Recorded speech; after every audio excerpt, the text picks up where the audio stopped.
Hello students, this is the fifth part of the lesson, The Secret of Health, Success and Power, written by James Allen. If you would acquire, no, not here, from here, whatever your task may be, whatever your task तुम्हारा कार्य, whatever चाहे जो कुछ भी may be हो, तुम्हारा कार्य कुछ भी हो, अर्थात तुम्हारा कार्य चाहे जो कुछ भी हो, concentrate your whole mind upon it, your whole mind अपने संपूर्ण मस्तिष्क को अपॉन इट, उस पर कंसंट्रेट केंद्रित कर दो, यानी उस पर अर्थात अपने उस कार्य पर अपने संपूर्ण मस्तिष्क को केंद्रित कर दो। Whatever your task may be, तुम्हारा कार्य कुछ भी हो सकता है, तुम्हारा कार्य चाहे जो कुछ भी हो, किंतु अपॉन इट, उस पर अर्थात अपने उस कार्य पर योर होल माइंड अपने पूरे मस्तिष्क को कंसंट्रेट केंद्रित कर दो। Throw into it all the energy, into it उसमें अर्थात अपने उस कार्य में,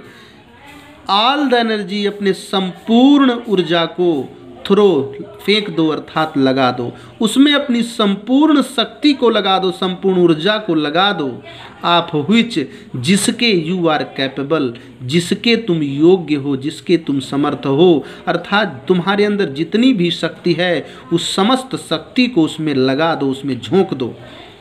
the faultless completion of small tasks, small tasks छोटे छोटे कार्यों का, फॉल्टलेस दोष रहित कंप्लीशन पूर्णता, फॉल्टलेस दोष रहित कंप्लीशन माने पूर्णता ऑफ स्मॉल टास्क छोटे छोटे कार्यों का दोष रहित पूर्णता, दोष रहित पूरा होना, लीड्स ले जाता है इनएविटेबली निश्चित रूप से लार्जर टास्क्स बड़े बड़े कार्यों की ओर, यानी छोटे छोटे कार्यों की दोष रहित पूर्णता निश्चित रूप से बड़े बड़े कार्यों की ओर ले जाता है, की ओर अग्रसर करता है। सी टू इट, तुम देखोगे दैट कि you rise by study climbing, तुम उन्नति करोगे। सी टू इट, यह तुम देखोगे दैट कि, सी टू इट तुम देखोगे कि, यू राइज तुम उन्नति करोगे बाय स्टडी क्लाइंबिंग लगातार चढ़ते रहने से, and you will never fall और तुम कभी भी गिरोगे नहीं, and you will never fall और तुम कभी भी गिरोगे नहीं। एंड हियरिन, और इसी में लाइज विद्यमान है, पड़ा हुआ है, the secret of true power, सच्चे शक्ति का रहस्य, और इसी में सच्चे शक्ति का रहस्य विद्यमान है। लर्न, सीखो, अधिगम करो, बाय कांस्टेंट प्रैक्टिस, लगातार अभ्यास के द्वारा, लगातार अभ्यास के द्वारा सीखो। How to husband your resources, अपने रिसोर्सेस अर्थात संसाधनों का कैसे प्रबंध करोगे। टू हस्बैंड, हस्बैंड माने प्रबंध करना, यहाँ पर कि तुम लगातार अभ्यास के द्वारा सीखो कि तुम अपने संसाधनों का प्रबंध, अपने संसाधनों का प्रबंध कैसे करोगे, अपने संसाधनों का प्रयोग कैसे करोगे। And to concentrate them at any moment upon given point, और दिए हुए any moment, at any moment और किसी भी क्षण, अपॉन गिवन पॉइंट,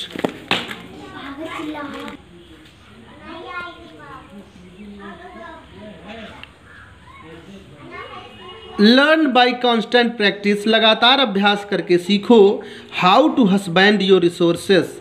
कि अपने संसाधनों का प्रबंध कैसे करोगे। And concentrate them at any moment upon a given point, और एट एनी मोमेंट और किसी भी क्षण अपॉन गिवन पॉइंट, और किसी भी क्षण दिए गए बिंदु पर, देम उसे अर्थात अपनी संसाधनों को कैसे केंद्रित करोगे। इस प्रकार ये तमाम सारी चीज़ें लगातार अभ्यास करके सीखो। फिर क्या कहा उन्होंने, कहा द फूलिश, ये मूर्ख व्यक्ति, द फूलिश माने मूर्ख, द फूलिश माने मूर्ख व्यक्ति अर्थात मूर्ख लोग, वेस्ट बर्बाद कर देते हैं, आल समस्त दियर अपनी मेंटल, मानसिक एंड स्पिरिचुअल एनर्जी और आध्यात्मिक शक्ति को इन्फीरियोरिटी, तुच्छ बातों में, तुच्छता में। फूलिश चैटर, मूर्खतापूर्ण गपशप में, और अथवा सेल्फिश आर्गुमेंट अथवा स्वार्थी तर्क वितर्क में, नॉट टू मेंशन, और यहाँ पर जिसका वर्णन नहीं किया जा रहा है, मेंशन नहीं किया जा रहा है, ऐसे वेस्टफुल बेकार के फिजिकल एक्सेसेस में, शारीरिक अधिकता में, शारीरिक क्रियाओं में, अर्थात जैसे अत्यधिक खाना, अत्यधिक पीना, अत्यधिक रमण इत्यादि, ये जो बेकार की शारीरिक क्रियाएं होती हैं, है ना, बेकार की शारीरिक क्रियाओं की अधिकता में, इन तमाम सारी चीज़ों में मूर्ख व्यक्ति अपने समस्त मानसिक और आध्यात्मिक शक्ति को बर्बाद कर देते हैं। मतलब यह है कि मूर्ख व्यक्ति अपनी समस्त मानसिक और आध्यात्मिक शक्ति को तुच्छता में, फूलिश चैटर, मूर्खतापूर्ण गपशप में और सेल्फिश आर्गुमेंट, स्वार्थपूर्ण गपशप में, तर्क वितर्क में, नॉट टू मेंशन, और जिसका वर्णन यहाँ नहीं किया जा रहा है, ऐसे वेस्टफुल फिजिकल एक्सेसेस, ऐसे बेकार के शारीरिक एक्सेसेस, शारीरिक अधिकता में, अर्थात अत्यधिक खाना, अत्यधिक पीना, अत्यधिक रमण इत्यादि करना, इन तमाम सारी चीज़ों में मूर्ख लोग अपनी समस्त मानसिक और आध्यात्मिक शक्ति को बर्बाद कर देते हैं। फिर लेखक आगे कह रहे हैं अगले पैरा में, इफ़ यू वुड एक्वायर, यदि तुम प्राप्त करना चाहते हो, इफ़ यू वुड एक्वायर, यदि तुम प्राप्त करना चाहते हो क्या, ओवरकमिंग पावर, जीतने वाली शक्ति को, यानी विजय प्राप्त करने वाली शक्ति को, विजय दिलाने वाली शक्ति को, यदि तुम विजय दिलाने वाली शक्ति को प्राप्त करना चाहते हो, वुड का प्रयोग चाणक्य सेंस में मॉडल ऑक्सिलरी, यदि तुम पावर यदि तुम ओवरकमिंग पावर यानी विजय दिलाने वाली, जीत दिलाने वाली शक्ति को एक्वायर करना चाहते हो, प्राप्त करना चाहते हो, तो यू मस्ट कल्टिवेट, तो तुम्हें मस्ट कल्टिवेट, तो तुम्हें पैदा करना चाहिए, अर्थात तो तुम्हें पैदा करना होगा क्या, पॉइस, मानसिक संतुलन, एंड पैसिविटी, और मानसिक शांति, तो तुम्हें मानसिक संतुलन और मानसिक शांति पैदा करना होगा। यू मस्ट बी एबल, तुम्हें समर्थ होना होगा, टू स्टैंड अलोन, अकेले खड़ा होने के लिए, अर्थात तो तुम्हें अकेले खड़े होने के योग्य होना होगा। ऑल पावर, क्यों, क्योंकि ऑल पावर, सारी शक्ति, इज एसोसिएटेड, जुड़ी हुई है, विद इमोबिलिटी, स्थिरता से, विद इमोबिलिटी माने स्थिरता, क्योंकि सारी शक्तियाँ स्थिरता से जुड़ी हुई हैं, क्योंकि सारी शक्तियाँ स्थिरता में विद्यमान हैं। द माउंटेन, पर्वत, द मैसिव रॉक, बड़े बड़े चट्टान, बड़े बड़े पहाड़, the storm tried oak, storm तूफान, यानी तूफानों की सामना करने वाली, कोशिश करने वाली ओक के बड़े बड़े जो वृक्ष होते हैं, तूफानों का सामना करने वाले ओक के वृक्ष, आल, ये सारी चीज़ें, स्पीक माने बताती हैं, टू अस माने हमें, पावर माने शक्ति के विषय में, ये तमाम सारी चीज़ें हमें शक्ति के विषय में बताती हैं। अर्थात माउंटेन, पर्वत, मैसिव रॉक,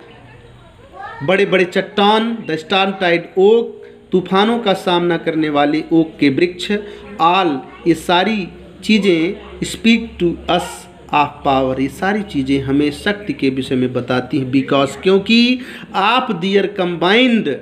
सॉलिटरी ग्रांडियर, क्योंकि इसमें पाया जाता है, क्योंकि यह जुड़ा हुआ, क्योंकि बिकॉज ऑफ दियर कंबाइंड, क्योंकि यह संयुक्त होता है, जुड़ा हुआ होता है, किससे, सॉलिटरी, एकाकीपन से, ग्रांडियर, महानता से, एंड डिफिएंट फिक्सिटी, और दृढ़ता से, क्योंकि इसमें क्या पाया जाता है, क्योंकि यह जुड़ा हुआ होता है, अर्थात इसमें पाया जाता है क्या, सॉलिटरी, एकाकीपन, अकेलापन, ग्रांडियर, महानता, एंड डिफिएंट फिक्सिटी,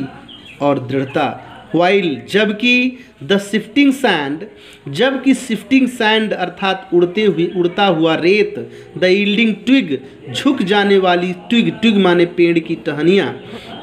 झुक जाने वाली टहनियाँ, झुक जाने वाली वृक्ष की टहनियाँ, और कह दीजिए एंड द बेबिंग रीड, और लहलाने वाले घास के वृक्ष, speak to us of weakness, ये सारी चीज़ें हमें कमजोरी के विषय में बताते हैं। बिकॉज, क्योंकि दे आर मूवेबल, क्योंकि वे गतिमान और रेजिस्टेंट नहीं होते हैं, क्योंकि वे गतिमान और रेजिस्टेंट नहीं होते हैं, अर्थात क्योंकि वे गतिमान और दृढ़ नहीं होते हैं, है ना। एंड आर अटरली यूजलेस,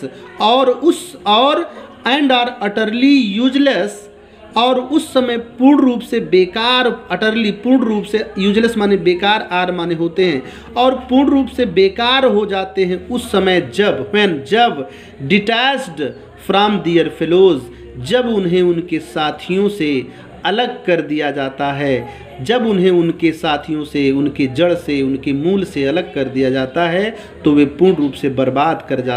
हो जाते हैं। इसलिए सारी चीज़ें हमें क्या बताती हैं? कमजोरी के विषय में बताती हैं। कौन सी चीज़ें? द शिफ्टिंग सैंड, उड़ता हुआ बालू, द यील्डिंग ट्विग,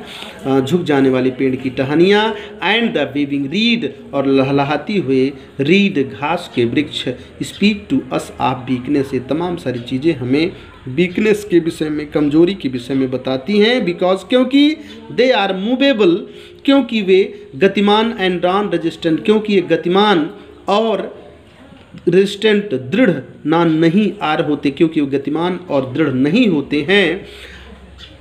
गतिमान और दृढ़ नहीं होते हैं। एंड आर अटरली यूजलेस, और उस समय पूर्ण रूप से यूजलेस, बेकार आर हो जाते हैं। व्हेन, जब डिटैच्ड, जब अलग कर दिया जाता है, फ्रॉम दियर फेलोज,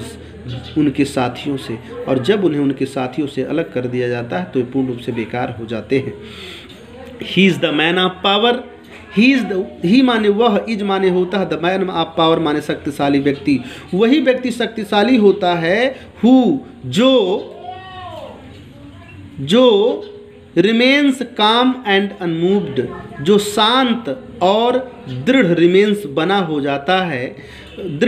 शांत और दृढ़ बना रहता है। व्हेन, जब ऑल हिज फेलोज, जब उसके सारे साथी, आर स्वेड, डूब जाते हैं, अधीन हो जाते हैं, बाय सम इमोशन और पैसन, किसी उत्तेजना अथवा